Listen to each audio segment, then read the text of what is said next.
back. Welcome back to another episode of Bodybuilding and Business. Everyone tries to steal my intro, but it's my intro. It's because I allow you to have I'm it. going to clap and I'm going to say the same thing every week. We'll have two intros. I think 21 episodes and they've realized that. You could say... Is this 22? This is 22. This is 22. We've done 21 already. This is the 22nd. Yeah, so they've heard it 21 other times. 21. Can you do something for me? Nope, I can't. That'd be pretty cool if you started dancing. On the we podcast, could prove to the people that you can dance. I do have the ability to dance. You know, a wise man once said, you could dance if you want to. You can leave your friends behind. That is for sure. What movie does that make you think of? I don't know, actually. I don't want to do a lot of radio silence, but it just made me think of the song. It didn't make me think of a movie initially. Maybe it'll come to you. All right, I'll think of It'll come to you. It's later. old. It's old. Anyways. I'm not going to leave my friends behind. Thanks. You're welcome. We're going to do a podcast today. Okay. So I liked cool beans. Tell me about it. I liked what we did last week with the 101, and I think we're going to do it again. Okay. Is this going to be like 101.1? No, we're not going to continue on to the 101. We're going to start a whole nother 101. Okay. What do you want to talk about? Contest prep. All right, perfect. Contest That's what prep. I want to talk about. 101. Yeah, I kind of knew that. So here's the deal. Shocker, we planned this one. Contest season is amongst us. We're in it. It's here.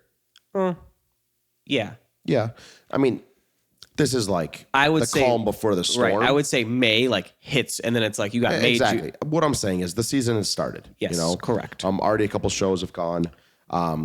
Had a lot of people asking a lot of questions about contest prep, whether they're considering doing one or they're in one right now. So like nutrition, we'll kind of touch base a little bit on nutrition as well. Don't want to be too repetitive because like we said in last week's episode, whether you're off season or in season, if you're a bodybuilder, odds are, unless you're a genetic freak or a very hard gainer, your food choices are pretty much going to be the same. Your portions are just going to change. So We'll touch a little bit on nutrition, but more so really dig into contest prep.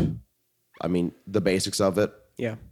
Kind of generalize it a little bit. Like we said, 101. There are going to be some hard and fast rules that we're going to say that we use as benchmarks. For sure. But this does not apply for every person. But these are things that obviously there's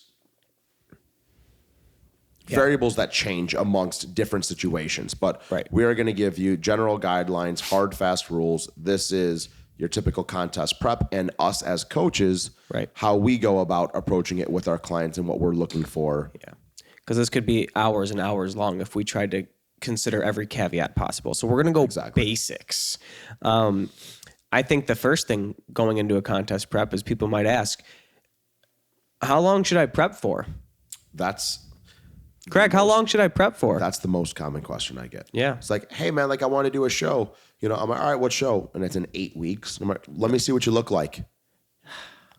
Nope.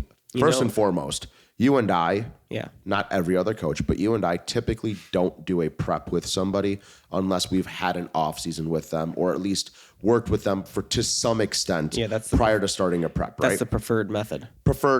Granted, we've both taken people on as more of a shotgun prep. Hey, listen, this coach screwed me over, whatever the situation may be. Yep. As long as we know that they have communication and they know how to listen to their body and the feedback they give us is enough to go off of, we will jump into a prep with them, but it's not the most ideal situation, right? Otherwise, we're looking at this timeline. Typically, even for clients that I've worked with year after year, I still like, depending on the person, depending on how their off season went, I still like a 16 to 20 week prep. That is ideal for me. It gives us room for error. And I rather go more slow and steady than a hard push and jeopardize potentially running into an oh shit moment. Like we don't have time and you have to do drastic measures and then jeopardize tissue that we put on. Change shows last minute, do things that... Exactly. So I like giving us a little bit more wiggle room. That doesn't mean that I don't have clients that I know going into their off season, we're going to do a 12 or 16 week prep just based on our experiences before knowing their body. Like you, for example, we've done 8 week preps. We've done 12 week preps. We've done 16, right? But I know we can force feed you if we wanted to all winter And we can still end up getting away with a 12-week prep just because it is hard for you to put on a lot of bad weight. Yes. With good food. With the way that you prefer to eat and I prefer you to eat. Yes, as it is with most people. But I think we might have slightly different numbers when it comes to how long of an off season we want to work with somebody before. But as a general rule, which is what we're doing here, we want a full off season before we go into a prep with somebody. Correct. And then once we get that full off season, then we look at, okay, we're either deciding how long this person needs. A younger Pat might have said, like, everyone needs a 16-week prep. It's a great rule of thumb to get at least 16, but it doesn't mean that it has to be 16. Yep. So we're creating the plan based on what we see in the check-ins leading up to the show. Yes. It's great to have a show in mind. It's great to know what you're aiming for. But the picking of the show and the timeline of the prep should be based on where you are at physically. It shouldn't be... And how we know your body responds to certain things. And the reason we know that is because we do the off season. So it shouldn't be based on, oh, there's a show in 16 weeks. Let's do this 16-week prep and do this show. No, it should be, okay, maybe the New Year's is coming around and you say, okay, my goal right now is to do a spring show. Cool. Then on January 1st, we'll take a look at how you look. We'll see where we're at. We'll see what kind of timelines we could have. If it was a 20-week prep for a May show, if it's a 16-week prep starting in February, early March for a June show, whatever the case may be, you're creating the timeline based on where you're at. Yep. How fat you are. It needs to be realistic. Yeah. It needs to be realistic.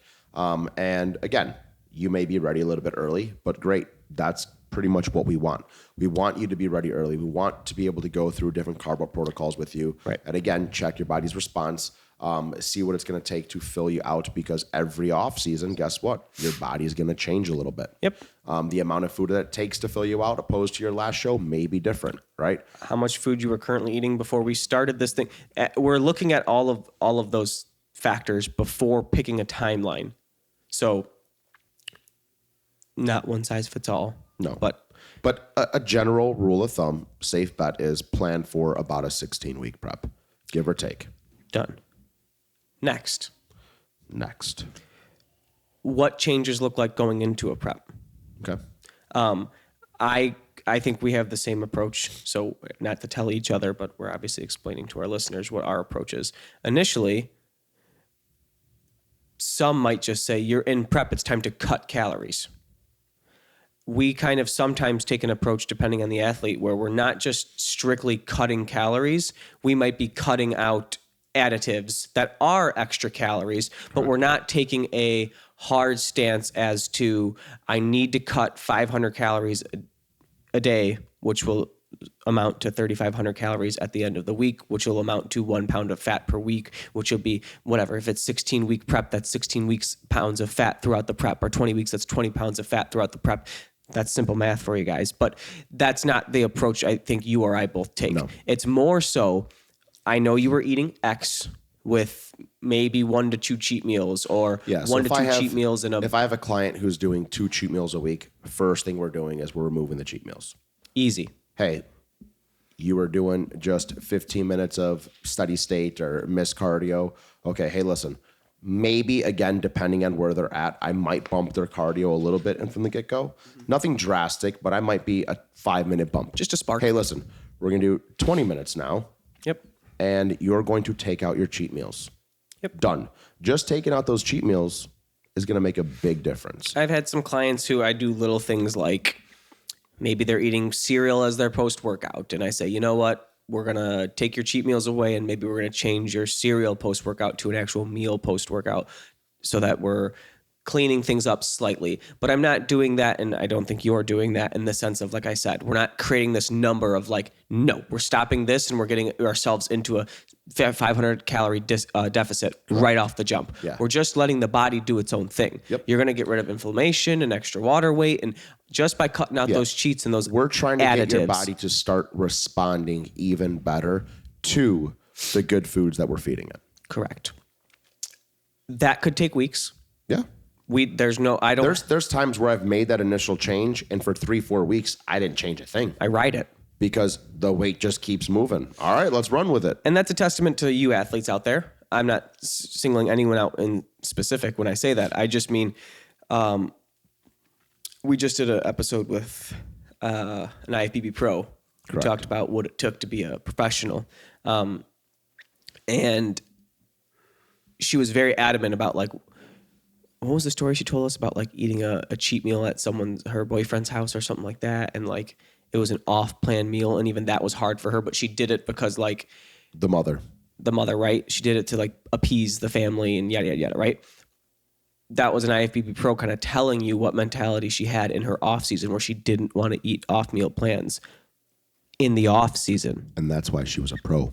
So with that being said, the reason we say that sometimes we can take away those additives and ride it for 3 or 4 weeks, some of you aren't as honest with yourself as you need to be during your off season and how strict you really are on your diet. Correct. In your head, you're like, oh yeah, Pat has me eating 2 cheat meals a week, Wednesdays and Saturdays, and we take those away and you lose 5-10 pounds the first week.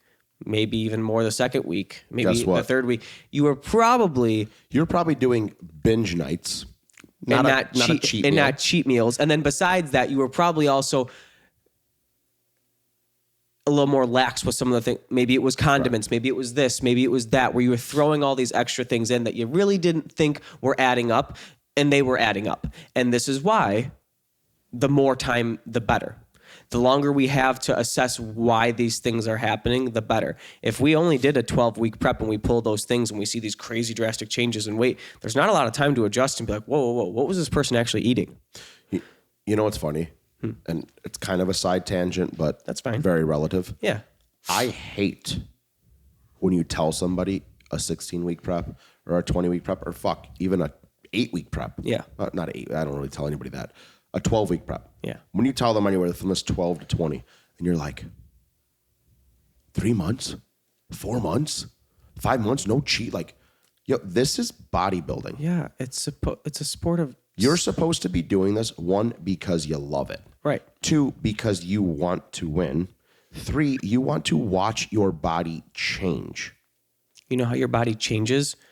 Doing difficult things, drastic things.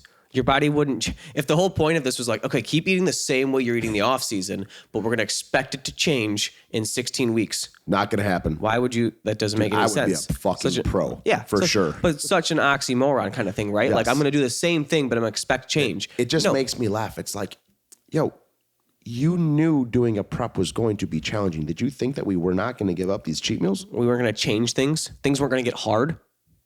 Duh. Anyways, circling back. Good point. So yes, but back to that same point. Kind of go a little above and beyond. So we remove that food and we see typically a little bit bigger of a drop than even expected. Yes. And we start to learn where were they really at. Yep. Because as much as you can have the best communication in the world, like you said, every off season, every prep, the body changes and responds differently to things. So we're going to see how your body is adjusting those first couple of weeks to not having those fun foods. Yep. And taking those things away. I think the same thing, we kind of both do this similarly. Similarly. Let it simmer, dude. Simmer. Yeah. Like a fajita plate. Yep. Fajitas. Love fajitas. All right. What do we do? Simmerery. We are pulling certain things back and then leaving some things in as well that will also play with those numbers. I know that we talked about, I think last week with like the Walden Farms in the off season and things like that. We'll probably be pulling all those things back, but we might still be letting our clients have hot sauces on their foods and things that aren't adding up extra calories. So like, we'll see what that effect has on somebody. Yes, Walden Farms has no calories, but it still can cause gut distress and a slew of different things that would either make you hold weight or make you go to the bathroom more often from like sugar alcohols. And that's a whole different thing. That would be combo. Like the Nutrition 237 class. We'll talk about like what sugar alcohols do to certain people, and it destroys them, and they're going to the bathroom all day long. They're not absorbing anything. I don't know what's wrong. And like you might actually be down weight from not or you might gain weight from stopping using those things, because now you're finally digesting and absorbing things properly and not just running to the bathroom after you eat every meal. So like there's little things we're going to pull out, but I know we're just trying to get a read on your body. That's the point of this is yes, we're going to remove the bad, anything that we think that could be toxic to your prep. Yep. Watch your body, see how it adjusts. And then from there, we will know what is our next move. Yep. And then after those initial moments, I think we both kind of, if you haven't got, Greg and I have a very similar coaching style. So I'm going to say we a lot, even though we are, if you're 22 we're episodes, different, and if we're 22 episodes in, we're not the same business. We're not the same coach per se, but we do a lot of things the same way. There are some things that we may approach differently or we may have different views on. But I'm going to keep saying 9 out of 10, pretty much, especially when it comes to contest prep, we are on the same page. I'm going to say we for the sake of our conversation. So if I disagree, I'll tell you. Cool. We, I think, then are starting to look at where are we going to manipulate. You okay? Yeah. All right. Pull my back out. Not this doesn't need a backiotomy. Anybody that gets that one. I was going to say it, and then you said it. If my brother still listens, he'll get that. Anyways, proceed. Hey, bro. Then we're going to start manipulating numbers, whether it be from a caloric, cutting calories from the diet, or increasing expenditure so that we're burning more calories so that the deficit starts to get larger and larger. And that's when we're starting to manipulate things after the first couple weeks of the prep. It's either, whether you know this is not or not as the client, we're looking at those numbers and saying, if I cut this much food right now, this should put me at this much of a deficit. Or if I cut X amount here and then I add X amount here, that should create enough of a deficit. So we're going to start seeing the scale move in the right direction. Should see some body fat start to, we're starting to manipulate more from a number side on our end after the initial. I know this is supposed to be contest prep 101. Yeah. And we're supposed to be some very just boom, boom, boom bullet points, right? There's a lot of detail. Make it easy for the people. Though. Yeah. But can I do one more little side tangent on this one? Sure. So you basically just said that you're going to remove either calories or we're going to expend more calories, one or the other. Yeah. Right. So for those people who decide to not stay true to plan in their off season and we can't actually progressively add clean calories because you keep spinning your wheels and having cheat meals and gaining 3, 4, 5 pounds in a week and we have to take a step back and yada, yada, yada, yada. Guess what? If you entered your prep with a low amount of food, yeah, you're in for a world of hurt. You're in for a world of hurt. Granted, most scenarios, we're probably going to tell you that you can't prep, or we're going to have that conversation. Hey, listen, we can do this prep, but you're probably not going to bring much different of a package than you had last prep. Right. That'll be off season 101. Right. But this is why you have to keep things in control. If you don't want to be starving your entire prep, I have people right now who are 8 weeks out, 12 weeks out. I have someone who's 4 weeks out who's still eating a lot of food. Yeah. A lot of food. You do not have to starve every prep. I'm not saying most preps don't get challenging and hard. Yeah. But it doesn't have to be where you're 1,000 calories at a prep as a 200 plus pound male. And to go on your point, that means something went wrong. To touch on this exact point that you just made, I want to make this quick and then we'll go back into Contest Prep 101 because this is a little bit of off-season stuff. We will know really fast whether you were listening to your off-season plan or not. Yep. You think fast. you can trick us? Nope. We know. If you were supposed to be eating 4,000 calories in the off season and only doing 15, 20 minutes of cardio, something minimal, and then all of a sudden we start pulling back and nothing's happening, guess what? You weren't eating 4,000 calories in your off season and doing 15, 20 minutes of cardio. You were eating some of the meals you were supposed to eat and then some fun foods that you wanted to, and you thought in your head, that equals about the same thing. They won't know. It doesn't. Nobody will know. And no one's going to know. We're going to know. We will always know. When bodybuilding is individual and there's a lot of hands-on work that goes into it, but weight loss and weight gain is a science. It's simple math. It is. And it will, unless there are outside factors that are unbeknown to the client and the coach, decreasing calories and increasing expenditure will cause weight loss. Increasing calories and decreasing expenditure will cause weight gain. Bingo. When we start to manipulate those two things and your weight's not moving, you were doing something wrong. And It's very obvious. we know. And you're only hurting yourself. Done with that point. Back to contest prep 101. Yes. So if you're at home and you're like, crap, that's me, we know. Yes. We might not call you out for it in the exact moment of when we first find out. We know. So now back into the contest prep. We're starting to manipulate caloric deficits and expenditures getting a little bit higher. Correct. This depends on the person. Yes, I was going to say it's very person dependent, and it's not like Pat said. It's not just looking at them and being like, "Oh, we're going to be in a 500 calorie deficit this week." You know, we're looking at a lot of things. We're comparing a lot of data from past weeks, from off season, from your last preps, even, and just your day to day responses to everything that we're doing at this point. You know, typically, what do you like to remove first? We already removed the bad stuff. Yeah.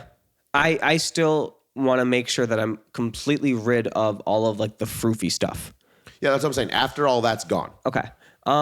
Just to give them a little idea. This is Contest Prep 101. Depending we don't need to go into too far of detail. Yeah, that's fine. Depending on the person and depending on their expenditure and what they do every day, I'm probably going to add a little bit of cardio in to start. It just depends on the person, though. Yep. If I have someone who's a laborer, if he's a construction worker and he's moving all day long, right, you're probably not going to add more cardio first. You're probably going to pull back a little bit on calories. Correct. It just depends on the person. I'm going to say more people are desk workers than laborers who are competitive bodybuilders or just more of a sedentary job. Yeah. So I'm going to start increasing movement more to start because they're not burning calories sitting at a desk working all day or whatever their day job is.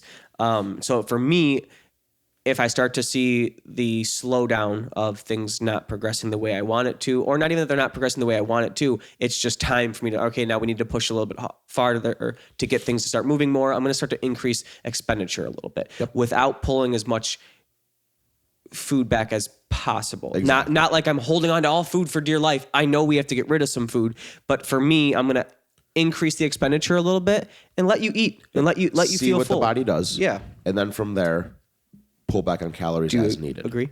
I agree 100%. That's typically what I'll do is I'll increase cardio a little bit, see how their body responds. And then when it does come to needing to pull back on food, the first thing that I am doing is I'm removing some of our non-essential nutrient being carbohydrates. Yeah, and I think we both do that from the least needed areas. Correct. And we touched on this. Always, if I'm going to remove from somebody's plan, if I'm removing carbs and it's towards the beginning of a prep, I'm going to take away carbs more so furthest away from their training times, right? Yep. I'm always going to prioritize pre, possibly intra, depending on the client. Yep. A whole nother conversation. And post training nutrition. Yes. Okay. So we want carbs at those points. It's going to help with energy. It's going to help with recovery, et cetera, et cetera, et cetera. We'll go into the science at a different time. Yep. But so let's say they're training at 6 p.m. Guess what? I'm probably going to start pulling calories more so from their morning. Correct. We'll use my last prep as a simple example. Yeah, go for it. We know that I get up early in the morning. I start with clients at 5 a.m. I'm basically on my feet the majority of the daytime. That my training is done around midday, and then I have some afternoon clients. The end of my day is the least amount of expenditure that I'm getting. So the first place we pulled calories from, non-essential macronutrients, the carbs, was from my last meal. Yep. Just swept those out of the way. What do I need extra carbs for before I go to bed? You don't. So have a little protein, have a little bit of fat. See ya. Keep myself full before going to bed and ready to go the next morning. So that was the first thing I did, was I pulled those things out because I didn't need them there. Everyone else's schedules, those are going to depend on where we're actually pulling them from. Correct. But we're pulling from the place where we need them the least first. So after we increase expenditure, not increase food. I get it. After we increase expenditure, our next thing is to start decreasing food from where it's really needed from first. Yes. Then... No, remove food from where it's not really needed. Sorry, remove food from where it's not needed from. Correct. First. Then... Talk to him, dude. Then prep starts to get interesting and kind of fun. I think all of prep is fun. Well, you know what I mean. Now a lot more starts to play into things. Now, because for us, those are very, again, not hard and fast rules, but pretty hard and fast rules. Yes. That's like we know that this is how things are going to go. We're going to start playing things this way. Now, this is when we start learning really like how is your body responding in prep this year? How fast are those changes where we're pulling carbs from your last meal affecting you? Are we waking up way lighter the next morning? Like, what are those things really doing to us? So now we're starting to play the game of like, we're efficient now in what we're doing. Yes. Your eating every day is not meals spread out evenly throughout the day with some added pre-post workout, whatever. No, now we're like efficient. Now you're only eating. Yeah. You are literally eating as fuel. Yes. This is what my body needs. This is when it needs it. And that is it. Yeah. And again, that's for the whole prep is very exciting, but that's when you start to see some big changes start to happen. Yes. And I think the beginning is exciting for me because it's kind of like, okay, this is the tell all. Let's see who was really this off did season? what. Yeah. Yes. Was this off season Let's as see good who as you really said it did was? what. And then it gets more exciting for us and the client because at this point, when we start moving things around here, you really start seeing how we're going to fine tune everything else, and the body starts seeing these changes. I think they're starting to see changes at this point, which is exciting for them as well. So I think, again, we still want to keep cardio a little bit higher with the food being higher rather than dropping food too low. I rather keep cardio a little bit higher while we have the extra food. And as we get into shape, hopefully be able to pull back a little bit on cardio towards the end. Yes. Again, not every prep allows for that. Correct. But perfect scenario, that's what I would want to do. Yes. I would at first want to increase caloric expenditure. Right. Okay. Like we said. More cardio, leave food while we can other than taking out the bad shit, right? Yep. And then start taking on the non-essential essential foods, okay? Yep. As that starts happening, increase cardio, pull back food. Once we start getting in the shape we need to be, my goal at that point is to be able to let the body recover more. Now we have less food for recovery. And that's what I was getting at. I think the next goal after we've done everything we just said we've done so far is how do we keep recovery as high as possible without stressing the body negatively more and more and not sacrificing more muscle tissue while we're still pulling off body fat, which guess what, everybody, you can't just do. It doesn't just work that way where when we're losing weight, we only lose body fat and there's not anything else that comes off of us. We're manipulating these things to make sure we preserve as much muscle as possible. And this next part is where that comes even more important than in the beginning when there's still a high amount of calories 100%. That are being eaten. And obviously it's going to change whether you're working with an enhanced athlete or natural athlete. Yes. There's a lot more that comes at play here. Yep. But our goal always is to make sure that we maintain as much lean tissue as possible. Yes. That we put on in that off season. You guys worked hard for this. We're not Some about of you to worked really hard just for to this. get shredded. We're not going to jeopardize all that tissue. So that's when making sure that we're adjusting not only your nutrition, but your training and cardio comes into play. Right. Because we need to make sure that you are recovering in the most optimal way possible. Right. So we're trying to avoid the scenario in which we have a client doing a higher amount of cardio on no food. And we've already pulled too much food away. And now we're stuck in a situation where the only way to get more results from the client is to continually increase expenditure. Some of you who have worked with us at home might be like, man, I did so much cardio. They don't do that. No, we're trying to do that. That's our ultimate goal, is to be able to get you to make sure you're recovering, you're fueled properly, that even if you are doing, say it's whatever, let's throw a number out there, an hour of cardio a day. Yeah, you might be at an hour of cardio 8 weeks out from your show when someone might be like, oh my God, that's so much at 8 weeks out. What's the rest of it going to look like? We might have you at an hour at 8 weeks out though, but with enough food to where you are recovering, because we'd much rather have you at an hour at 8 weeks out with enough food than have you at an hour and a half with zero food, which means zero recovery, which means we're just burning anything we can at the end of a prep, and the end package is going to suffer. Yep. It's not going to look the same.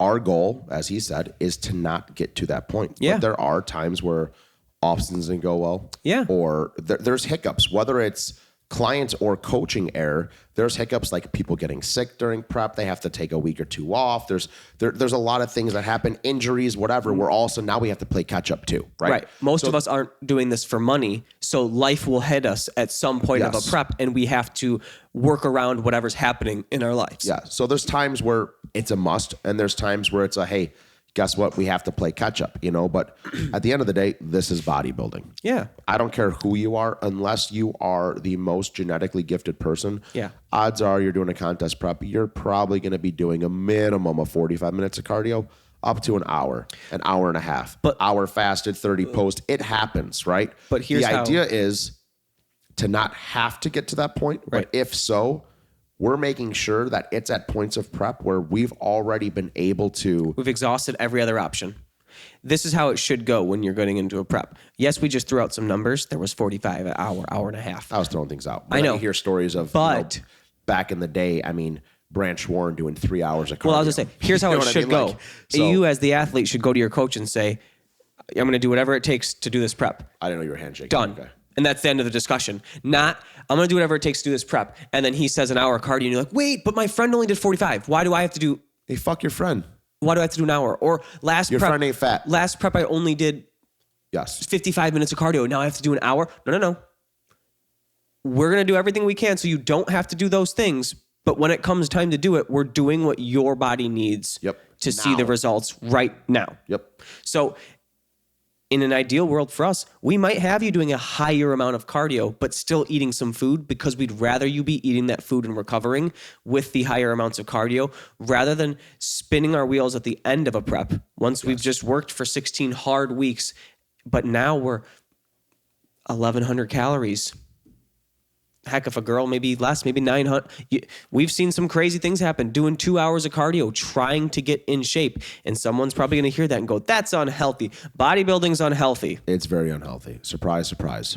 We don't want to give those numbers to anyone. That's why the off season, the goal is to be as healthy as possible. Because guess what? Contest prep gets to a point, even for those who are in shape and enter in shape and don't have to do 3 hours of cardio. That's an exaggeration. It's a lot of cardio. But it still gets to a point where it's unhealthy.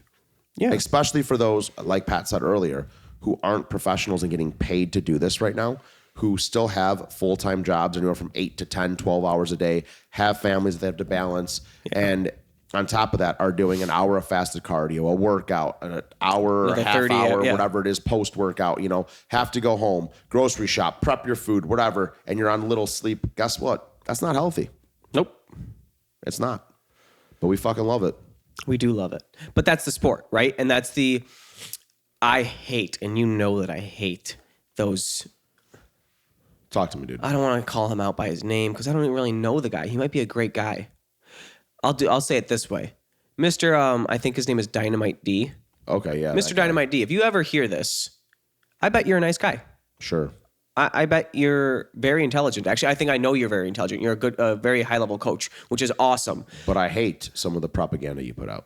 I hate that people misuse the propaganda you put out. There you go. That's what I hate, is that you create these good pamphlets of what people should expect, which is great because there are a lot of people who just see the glory of bodybuilding, the picture on the stage afterwards, and say, I want that, and don't understand what goes into getting that thing. So I like the content you put out. I hate how misused the content you put out is. I hate how, because you might say at 4 weeks out, here's how you should start to feel. You're going to be irritable. You're going to be this. You're going to be that everyone thinks they should be irritable and they should be those things. It almost gets to the point where even if they don't feel that way, now they start telling themselves that they feel that way. Correct. Guess how you should feel in your prep. Exactly how you should feel in your prep. If you're eating a lot of food still and things are jiving, you should feel like you're eating a lot of food still and things are jiving. If you're not eating a lot of food and things are not jiving and you're having to work to make sure they do jive, you should feel that way. And you will feel that way. And you will. But that's the only, again, Mr. Dynamite, no disrespect to you, disrespect to the people that misuse the information that you put out. And there's sacrifice in this sport. Anyone who's getting into a contest prep, even though we haven't gone into super, super detail, like we've explained a very broad spectrum of what a contest prep will look like. If you're getting into doing a show or you're thinking about doing a show and you're curious about what these things may be, you need to be aware that there's no playbook. No.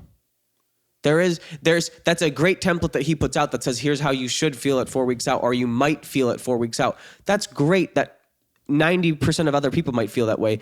Doesn't mean you are. No. You might feel worse. I've had people literally be like, this is it. and get in shape and win their class. And I've had other people who got in shape and won their class who were dying the entire time. I know people that have done literally both. I've seen someone who's gone through a prep and be like, that's it. And then the next year do a prep and be like, oh my God. That was the hardest thing I've ever done in my life. Yep. And it's like, well, wow, you breezed through this last year. But that's one, a testament for that the body is always changing. The sport is changing. To get better, you have to push to new levels. And life is changing. Yes, and life is changing. So that's a testament that everything is not a revolving door, but everything is constantly moving and evolving. Correct. So it's never going to be the same. But you just have to be willing, like I said, that metaphorical handshake. We did a physical handshake. That metaphorical handshake with your coach of, I understand. Tell me what to do. Right. I understand the responsibility that you have to get me in shape, and I'm going to do whatever you think is necessary for me to get there. Done. Done deal.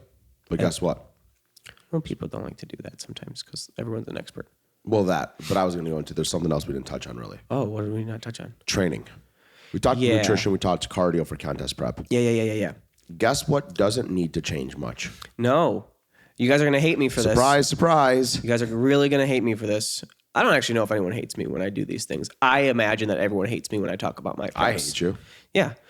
My last prep, my training was the exact same. You've already told them. All 8 weeks. But remind them. I'm reminding you guys. All 8 weeks. All 8 weeks. I honestly, before prep started, I was probably already doing the same exercises. I didn't change. No, you were. I didn't change any of them. It was pretty much almost your entire off season. Yeah. It was probably like 6 to 8 months of me doing the exact same training and nothing changed. And I'm not saying that that's the most ideal way to do things. I'm just saying to preserve the muscle and that you've built, you train the same way. Yes. You want to train the same way. How did you build this muscle? By training that way. So why are you going to stop now? Yes. Granted. And Caveat. For you, yeah, little caveat here, your intensity didn't really change much at all. No. I'm sure at the end, there was some days where you were dying and you may have had to back off a little bit or take a little longer rest period or whatever it was. Yep. But for the most part, you went in with the same plan, the same mindset, the same intensity every single time. Yep. For people I know that I'm working with that don't have that kind of self-control to listen to their body, to constantly correct form, to take a longer rest period if needed to make sure that they enter that next set with the right execution, right? Yep. I will sometimes the last couple weeks, if food gets low, back off the intensity a little bit, right? But for the most part, the training style, we are keeping the same the entire time. Yeah, I think as an example, to now take myself out of it, say we have an athlete who is... My point was some people aren't as experienced as you. Right. And maybe they've been doing it as long, but they still don't know how to read their own body, or they battle themselves mentally more. Right. And you are consuming a lot less calories. Recovery is a lot harder. So if you don't know how to listen to your body, you are at higher risk for injury. Correct. And I think... Especially enhanced people who are taking a bunch of things that are drying out all their joints and ligaments. And it's our job to know each one of you. And besides knowing the foods and the things that work for you throughout the day and how to feed you properly to make your day as effective and efficient as possible, we're also doing the same thing with your training. We might know that you have certain compound exercises that you're very strong in, and we know that you can push yourself to a higher level at certain things. And we might say, okay, cool. But we need to pull back the volume on that because you're not eating enough food. Yep. So I'm still going to keep those things in there. So we're still getting 2 top sets on barbell bent over rows, but I might not have you do as much volume. I might have had you started off there with a couple of warm-up sets and then a feeder set and then 2 top sets. And some of you might know what that means. Some of you might not know what that means. That's important right now. Not important. But now I might structure the workout where I'm changing it. I'm having you do a couple of exercises where you're just pumping some blood into the muscle first before you're getting there, so you're already warm. And then once you're there and you're already warm, you can kind of just get in and execute a couple of top sets there without needing to like pre-fatigue yourself and get the movement right and get the blood into the muscle. Then you're done. Maybe a couple extra at the end to like, I'll push more blood afterwards, but like at the end, I'll do some superset or something, you know? Yeah. And just because we still need to keep the body moving. We still want to keep things going. The point is, yes, repetitions may change, volume may change, but the actual meaning behind that workout is the same. You should still be going in, pumping blood and working that muscle to fatigue. It's not like, oh, dude, I'm 2 weeks out. I'm no carbs. I'm just going to go through the motions. No, we still train guess what? for hypertrophy. Now you're fucking us up because guess what? Yes, calories coming in have changed, but caloric expenditure has just changed. Your normal style of training for hypertrophy and strength that would burn throwing expenditure. Throwing numbers out here. Say it burned 1,000 calories. This is not an exact science. I'm just throwing a number. Sure. Now you go, oh, I'm 2 weeks out, eating no calories. I'm just going to pump through some workouts. And you go and you're burning 400 calories as opposed to 1,000 you were burning the week before. And now all of a sudden progress is slowing up. We're like, what the fuck, dude? He was just fucking zooming. Guess what we have to do now? More cardio. We have to make more changes to make it harder on you. You can't pull any more food at this point. Because you're not taking the training as serious. Yep. So keeping the, I don't want to use the word intensity because it's taken the wrong way, but keeping the same fundamentals to your training throughout the entire process. Way to put it. Yeah. I think the hypertrophy strength is the perfect way to explain. Keeping hypertrophy and strength training throughout the duration of the prep with minor manipulations as things get down to the nitty-gritty towards the end is the best way to continue to train because you're going to continue to preserve the muscle you've already built. Yep. Not doing that is going to not stimulate, and this is layman's terms, not scientific terms, not stimulate the muscle as much as it needs to be stimulated, which could cause you to lose more muscle throughout atrophy. Yeah, throughout this, and then as well as not burn as many calories throughout. So then you're a double negative to where you're losing muscle that you need to have on stage, and then your expenditure is going down, which means you're not burning as much, which means we then have to find another way to lose more, and then you're atrophying even more because we're losing more muscle. But it's a domino effect. Long story short, you're fucking yourself. Yeah. So from the training aspect, from the day you start your prep or even your off season to the day you get on stage, you should be walking in with the same mentality. Plain and simple. Plain and simple is walk in and make that workout the most efficient as possible. Efficient doesn't mean working out like a maniac. Yes. Notice how Greg said mentality. He didn't say attitude. I'm going to come in at 2 weeks out, and I'm not going to have the same attitude as 16 weeks out where I've got lots of food in my system, and I'm like, hey, let's crush this workout. No. Bruh. Yeah, all of a sudden I'm Californian when I'm a couple weeks out. But the mentality is still the same. Even though I might not have the attitude of I'm going to destroy this set, this workout is going to be amazing, blah, blah. My mentality is I'm going to train the same way I trained 9 weeks ago, same way I trained. Because that's what I'm supposed to do. Correct. I might not be excited. That's what's worked. Right. That's what's still going to work. Yep. Might not be excited about it, but that's what I have to do. Yep. And that's what's going to happen. Is there anything else in the contest prep category of generalized things you wanted to touch on? I mean, I don't want to go into like peak week stuff because that's like totally. No, that's like contest prep 113. Yes. Okay. I wanted to make a quick point if you didn't have anything in. I was going to say we didn't really talk about like supplementation, recovery, et cetera, et cetera. Yeah, but like, but I feel like that can go into a more advanced one where we actually bring in enhanced athlete versus non-enhanced athlete and actually go into supplementation, drugs, recovery as a total. Because we didn't talk about supplementation like Nutrition 101 either. Okay. So I feel like maybe we shouldn't go too deep into that. But if you want to, we can. No, go to your point. My point was that because if we start talking about supplements and drugs, I won't shut the fuck up. We just talked about bodybuilding, right? We just talked about contest prep. Yep. This is bodybuilding and business. Yeah. This is the business of bodybuilding we just explained. My business. For those of you that aren't bodybuilders, but you want to make similar changes to bodybuilders, all of this pertains to you. Yep. Any client of mine who has come to me with a lifestyle goal of losing anything over, in my head I was making a field goal at first, and then I moved it because I was like, people are going to notice that I'm making a field goal. If your goal is to lose anything over like 20 pounds as a lifestyle goal, you've just committed. Listen to our Nutrition 101 and Contest Prep 101 and just follow it. Yes. You're committing to a large scale goal. Yep. You might think it's not a large scale goal. You might think, oh, I just want to get into better shape and do this and that, 20 pounds or so. That 20 pounds is a lot of fat to lose. That is not a couple of pounds to lose. And I know you hear people, oh, I just lost 40 pounds. I lost 100 pounds. When they say I just lost 40 or 100, they're not talking about the last month. They're talking, they changed their entire lifestyle for the last 6 to 12 to 18 to longer. Okay. Yeah. So 20 pounds, it's a commitment. Yep. Most of our people who are doing a contest prep are losing roughly, let's call it 20 pounds. Yeah. Some more, some less. He brought this up, I'm assuming, because a lot of my lifestyle clients are like, man, this person did that in 16 weeks. 16 weeks is 4 months. Can I do that? And my answer typically is no.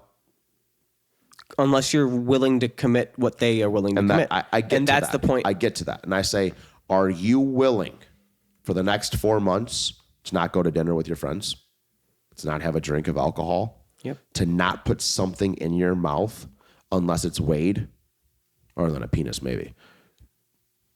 Some weigh them. Titty. Hey, whichever. Yeah. Whatever you're into. Imagine throwing that on a scale, Anyways, and typically they're a lifestyle client because they're not willing, ready, to do those not things. even willing, right? They're not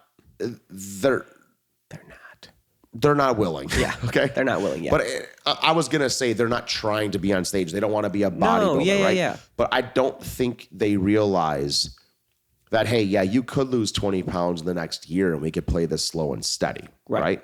Or you could lose it in a month and crash diet and then gain 30 back. Right. And that's... Or you could pretty much follow the approach that we just laid out and you could lose it over the next 4 or 5 months and learn a lot about yourself, about how your body metabolizes different things, about how you respond to different protocols. Right. And you'll be able to lose that weight. And if you want to lose more, you'll be able to lose more. Yes. Or you'll be able to maintain it. The principles are the same, which is why I'm making that point, because we both have lifestyle clients as well that aren't bodybuilders. But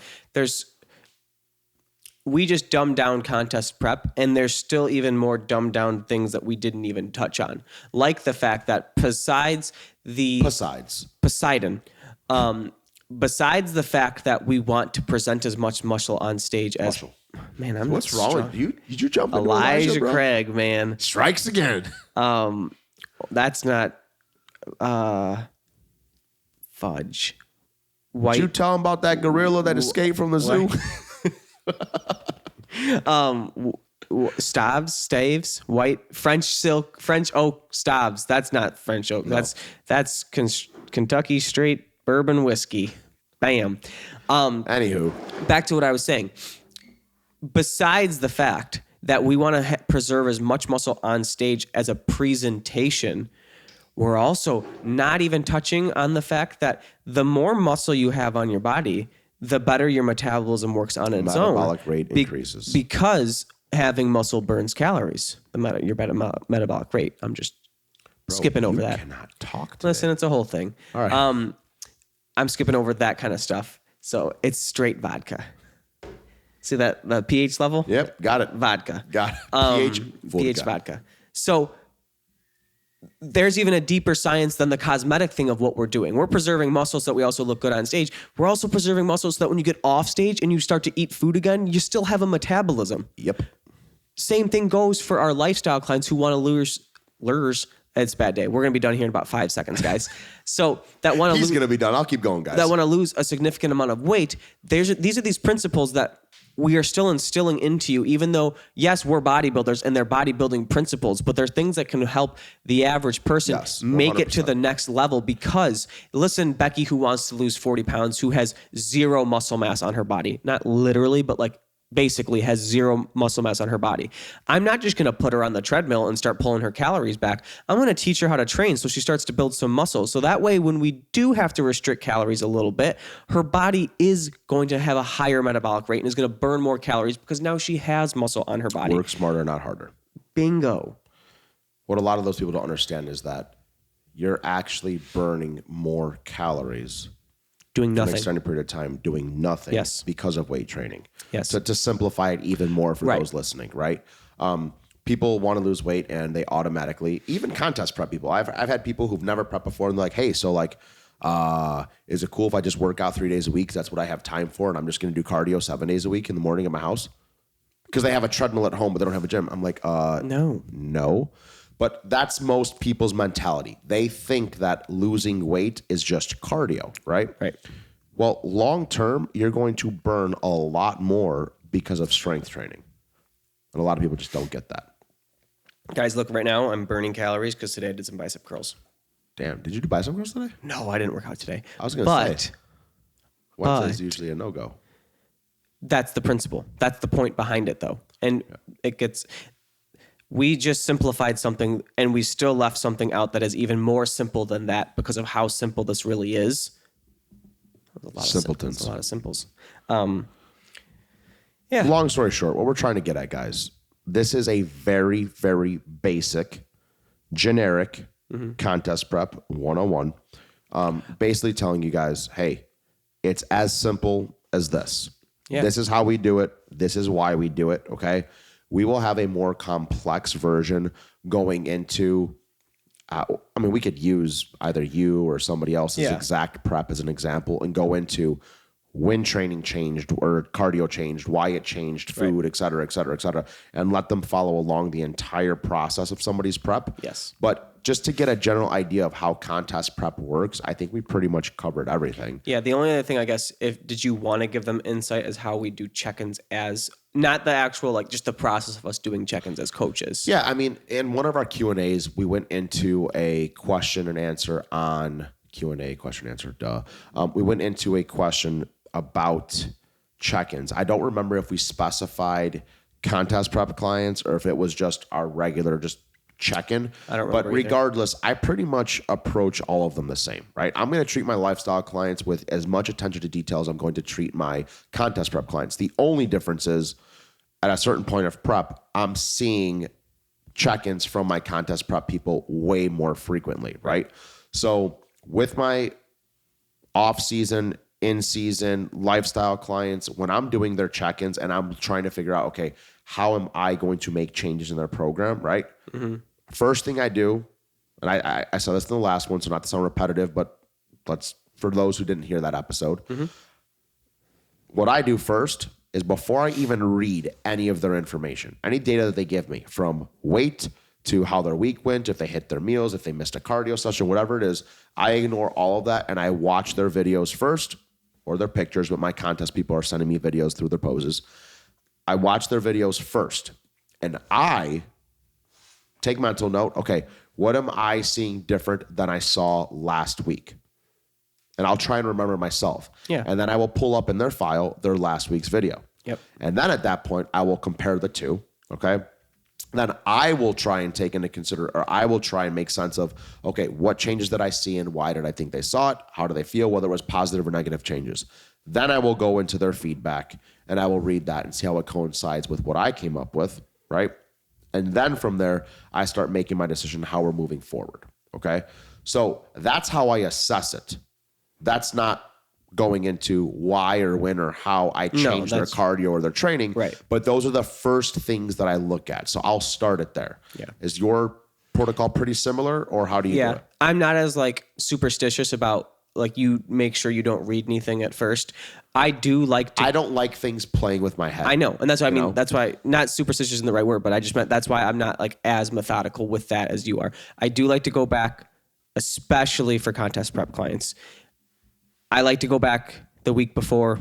It's just the way I do my emails. I put everything in folders and everyone's under their own thing. And then since it's already in your folder, I go back and look at, I don't have to go and click anything crazy. I go back and look at the weeks before.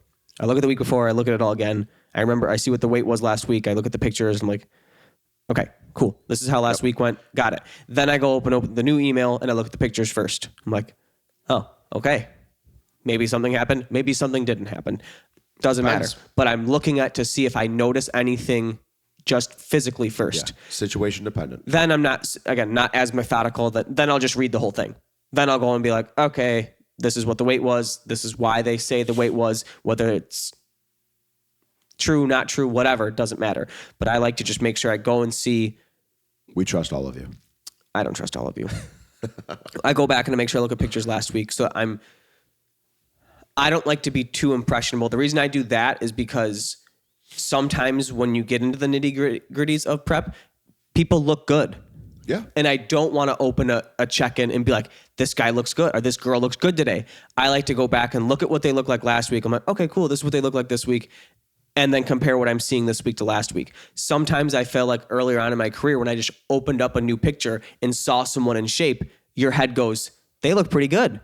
And I don't like that messing with me. And that's why when I do open it, and again, I don't read anything first. Right. Okay. I get it. That's why you do that. And what I'm doing is I'll look at their picture and whether I think they look good or not. Right. Before I read anything or I go to my notes, which is a part that I missed. Right. Okay. I'll look at theirs, look at their previous week. Mm-hmm. I might even go back a couple weeks depending on if I see much change or not in the 1 week. Right. And then I'll go to my notes. Okay. What did we change last week? Right. You know, whether it's supplementation, recovery protocol, sometimes even in prep, I'll throw in more rest days. Surprise, surprise. Yeah. Guess what? Recovery is huge. Whether it was drugs that changed, mealtime, whatever it is, right? Yeah. I'll read my notes and then I'll go into it. But that's because sometimes that first video could look good. Yeah. But then if I look at that previous week's and I'm like, wait, it's not much different. It's a little reminder, right? Okay, I do see a little bit more lines in the legs. He's actually got feathering in his quads. Okay, cool. This is what I see. Yada, yada, yada, yada. Boom. Okay, cool. Weight's down 1.5 pounds. Yada, yada, yada. That happens even in my off season sometimes too. I feel like sometimes if I always have feathering in your quads. No. Oh. I mean, yes, but no. I might open someone's check-in who isn't in off season, so it's fine that they're a little bit heavier. But I don't want to open the check-in and be like, oh, they look a little heavier. Woof. Buzz's girlfriend. Woof. I'm going to open the week before, see what that looks like, then open this week's. That way, if it is an off season and someone's supposed to be a little bit fluffier, I'm not just looking at that and being like, oh, they look fluffy this week. Like, well, hold on. This is what they look like last week. No big changes. We're okay. We didn't all of a sudden become fluffy in a week. Yep. We're in the same place we were last week. And then I'll look and see, maybe their weight was 0.5 pound up, or maybe it was that's how I like to do it. But that's just, again, very similar, but same. Same, but different. Yeah. So at that point, we get into the nitty gritty then. Yeah. Okay. How many weeks are out? Yeah. What has our progression been week to week at this point? Mm-hmm. What do we have to accomplish in the remaining weeks? Yep. And will we based on that client's feedback of like, okay, they're super fatigued, they're super tired, yada, yada, yada. Right. What move should I make that's going to make this the most efficient for them and not hurt us? Right. You know? And that's when we decide, okay, are we going to be throwing in a little bit more rest and seeing how their body responds to that? Are we going to be pulling some more calories, extending calories? Like, right. Is this going to keep us on track to where we need to be, or is it going to not? Is the path we're on the right path, or is it time to throw in some different supplementation, different this, different that, whatever is needed? Yeah. And sometimes the answer are what people don't expect. I had somebody last week, I gave them 2 full rest days, and I gave them 1 full refeed day. And I was like, hey, here we go. We're doubling your calories essentially, you know? We're taking a full rest, yada, yada, yada. And he was like, what? I'm going to rest and eat more? I said, yes. And guess what? The next day, he was up a little weight. The day after that, he was down. A little dropski. You know, and he felt great. Yeah. Firing on all cylinders, you know? So again, it's very person dependent, and it's the more communication we get out of the client, the better, okay? The more you as the client can actually read your own body and communicate what you're feeling and seeing, the better we're going to be able to assess as well. Right. And then from there, it's literally taking the information you're giving and we're seeing, taking that data and figuring out the best plan based on your history with us to get to that end goal. Yep. It's not as complicated as most make it. No. I mean, the decisions we make are complicated. The process is not complicated. For sure. The process is literally simple. Math and science. Yes, the process is simple. All these people that are like, well, you have to do X, B, get the fuck out of here, dude. Don't overcomplicate shit. All right? Nope. Science doesn't change. Yep. It's the same every year. Math too, believe it or not. Mm-hmm. I love hearing that bodybuilding is always changing, and it's not. It's not. That's one thing it's not, is that it's not. People try and change it. Yeah. Because they try and reinvent the wheel. Yeah. But you're just making it way too complex. Guess what? you're still not better than the people that were doing it 10 years ago. Yeah. It's the Majority. truth. No, yeah, agreed. It doesn't. These gurus. Yes. Okay. Maybe some of their clients, but again, Which is funny because genetic like anomalies. yeah, the people that are the top coaches in the industry have been top coaches for like 20 years now. Yep. Nothing changed. And guess what? Chris Aceto still preps people the same exact way. He might like learn one. Hani still preps people. He might learn the one same new exact thing way. and change a little thing here or there. Greg Lovato All of his still preps the same exact way. all of his principle. If I was prepping 20 years ago, something wrong would be something real wrong. 9-year-old coaches. Wait, you were 3? Yeah, 9-year-old coaches athlete to first bodybuilding show. Was really good at math. I guess I really aged myself. Huh? Really good at math. Yeah, like little things will change like as the minor approaches, but the ones and twos, the meat and potatoes, Keep it simple, baby. the same. Yep. Slow and steady wins the race. They say that tortoise in the hair kind of thing. Unless you really fuck yourself off season, then real fast and steady wins the race. Anything else you want to touch on, dude? No, man. That kind of got me excited, and I feel like I didn't talk much because there was so much that I wanted to go into. Yeah, but we're not trying to. But that wouldn't be Contest Prep 101. Trying not to, people. So I'm really excited for the next Contest Prep Yeah. because I think that was a good, So we can. really dig in. Yeah. Yep. I think that was really good for the people who are just starting or who have prepped and really don't know why their coaches are doing what they're doing. Right. Have done one or two, but don't get it. But I think it'd be very exciting for some, and at least for us, to have another Contest Prep episode in the near future while it's still contest season and just kind of really go into a lot. Go into recovery. Go into the psychological aspect. Go into... there's so much. Contest Prep, we could probably have 10 episodes about, you know? We could have an episode about every week. Let us know. A series. Let us know if you want a Contest Prep series. Bodybuilding and business. But again, contest guys, prep we'll series. let you go. My back hurts. Pat's probably got to pee. Yep. Let us know what you want to hear about Contest Prep. If Let you have us know questions about anything we talked about, Yep. Hit us in the comments. Like, share, subscribe. Let us know what you like about these 101 series. That's Maybe it. we should do more 101s, or you want to go right to the advanced stuff. Let us know the feedback, okay? We got Nutrition 101, Contest Prep 101. We could do like a Training 101. We could. I feel like we've kind of almost covered most of what that would be in one of our Q&A episodes. But Yeah. if you guys can do want it, another one. we'll give it. Yeah. Let us know. We're here, again, to help you guys. So fire away any questions. Let us know what you want to hear from us. And if you want to see Big Meech again, let us know, dude. She's ready. Yeah. I mean, Rosie's probably ready too. Papa said, you know what, guys? She said that was We're going to kick Pat off. She goes, that was a breeze. Psh. See, that's why I didn't invite her. 'Cause I she just thought it was invited so Big easy? Meech. No, because Papa's wants to kick you off. Oh, yeah. She wants to just be She's me got and her. more other things for me to, she's got better things for me to Tune do with my into time. me and Rosie's next episode of Contest Prep 113. Bye, guys. See ya.